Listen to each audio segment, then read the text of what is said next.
moi maite gi di nona lam taraga yum saraga leiba pot leite IDP saba mafam da dum leiri relief camp da leiri moi gi na asa imphal gi thokhiba sidigi chakhiba mayam do kadai da leige habdo akhoina khangada masi Kampopi district da Tenopal district da go para pak thona samthokre moi hojik asang kaisar nang wangang bayare haina ko pumngang anu saktu loisinma naidaba Manipur gi irang mana asida Kuki khulai paiba suspension of operation da leiba leitaba kayamagi maiki digi backing tawduna sagalakliba illegal oiba Kangpokpi to Churchanpur faunabagi damakta semgalakliba mafam kharadana Tiger Road mafam kharadana German Road haina tholiba makoigi oiba illegal oiba lambi asi saba yaroi masi saba matamda Manipur gi oina leiriba Naga community ni hairiba kangbusing asina khunda aduna leiba makoigi territory da soksilakpa matamda makoigi oiba ayaba amata lawkide haiba wafamga loinana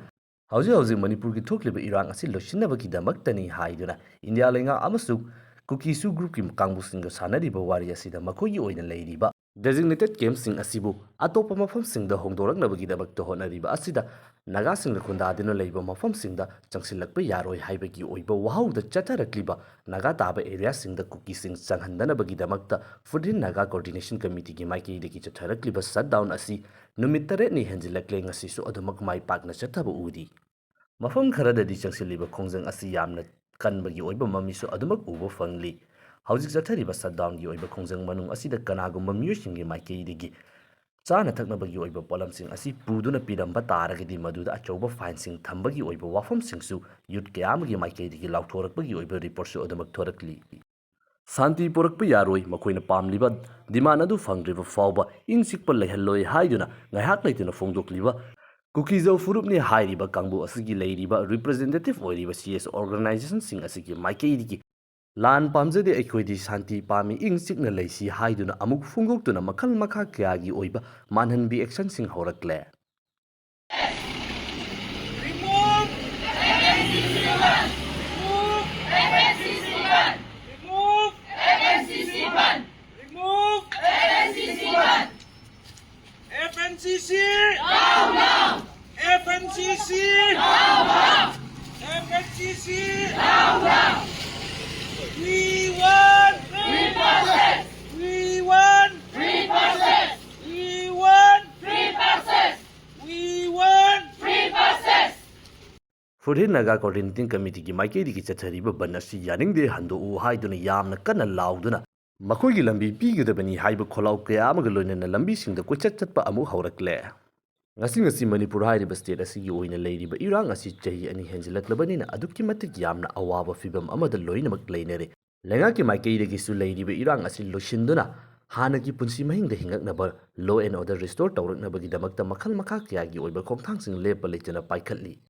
afaba khongthangni mipum khudingmak kananabu lan pambage tawbatabu loshilakliba irang asi loshinabagi damakta laukhalakliba khongthang asina karamba maongda loshilakadoribano solution asi matau karam tawduna lakadoribano haibasigi wahangsu adamak leitabadi natte matang asida Manipur hairiba state asigi oina lalakta semkiba indigenous people forum Manipur gi president pairiba asang kasar gi maikeidagi thamlakbu wafum kharadang tabinasi hojik su maitei singna Churachandpur gi lakpa khopa se swaida ITP ada relief camp da loina leiri maitei atopa expand tawpham extend tawpham leite swaida relief camp dara IDP da loina leiri se yengo ko moi maitei gi di nona lam taraga yum saraga leiba pot leite IDP saba mafam da dum leiri relief camp da leiri moi gi na asa imphal gi thokhiba sidigi chakhiba mayam do kadai da leige habdo akhoina khangada masi Kampopi district da Tenopal district da go para pak thona samthokre moi hojik relief camp da chalo sidigi Kuki chakhiba mayam relief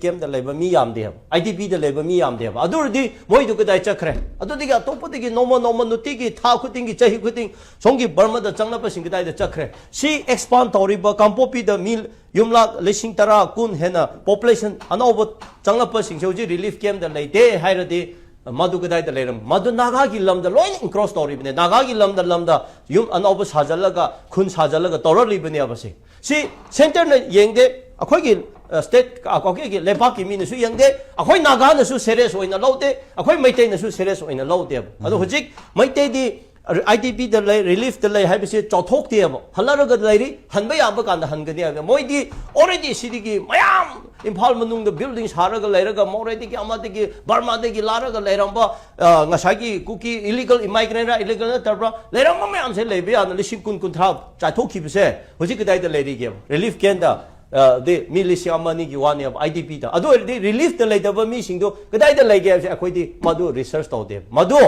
anobu khunta ba anobu lam incross to raga loina sajal position lo ri bani adu di kana ne hele adu di masi maite na mang dro maite di chura chambu da lay ba ya da ba do impha da su lay ba ayum laite mafam laite moi di impha da lay ba ya dro su moi ching da di lam ko chan lag lay mo ngam ya moi di yum saba ngami masi moi di impha da handra su ya hai se masam sa yum saga kre ngasai mai tai na di kri tawe akhoi chura chambu da haninge se moi di impha da yum laite impha da gadai da yum sa ni asi akhoi gi CSO sing indigenous sing akhoi gi leader sing lenga ka ko sing akhoi gi kaino sing se masi gi kok te sana de ba se sana de ba adun lan se loi line loi ba ya da ba pot le line loi ba ya ba pot le masi gi policy area di han chum thok ke haidraga Hojik government chamber ki lom da lang da na khot na politicize tong na lere peace pame ne peace wari sab loire peace loisala kanda madu ki benefit to kadai da chakda bono haiba de akhoina second thought to the brand akhoi madu khandre adu nang sai da haiba do naga sing na sorom ba ya naga ka Kuki ki lan tawe Kuki na de akhoi mi adu bhab khre homicide genocide haina tawbu sabu ani naga ki lam Kuki na occupy tawkhre after war da more se occupy tawkhre aduna Kuki ga maite naga lan tawbu kanda naga na tonge haina haibi yaro eba naga na mang eba Kuki na benefit phang eba same thing ngasi gi maite gi Kuki gi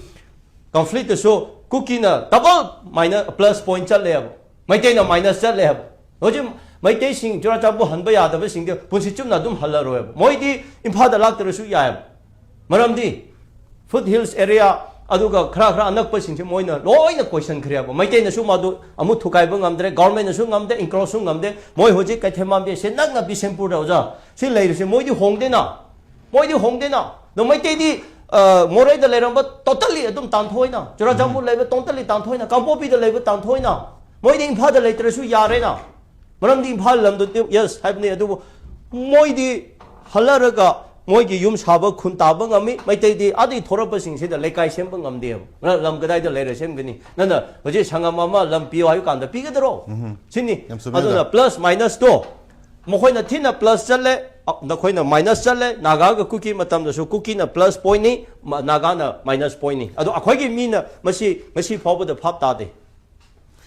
Mahang Fungdukriba Wafum Asibu Yaninde Fungdukliba Wafum Adu Lali Haibagi Oiba Kukizogi Furupni Haiba Sak Uttaba Sakang the Mueba Mio Yamagi Maike de Gisu Yamna Kana Fungdorakli Nagalanda Kuki na Kamakana Tungi Kambra Saktu More Kakta Karia More Noi Lam Tam Amani Kakta Mangraka Saktu Kuki Lam Tamang Longa Mangi Noina Mika Hatki Saktu Kangra Ujing Maite Land Sunang Kari Nang nangang mo si Karina. Kuki na uji plus sali kholi. Saktu kan kana plus sat pra. Kuki ki saruk chama manung da Kuki na 99 mangin saktu maite na 1% kakta mang mani saktu nang buwa pungangang ano. Sinama palhara ka buwa pungangang ano. Peace ki warisaw saktu ado saruk pati. Minay matcha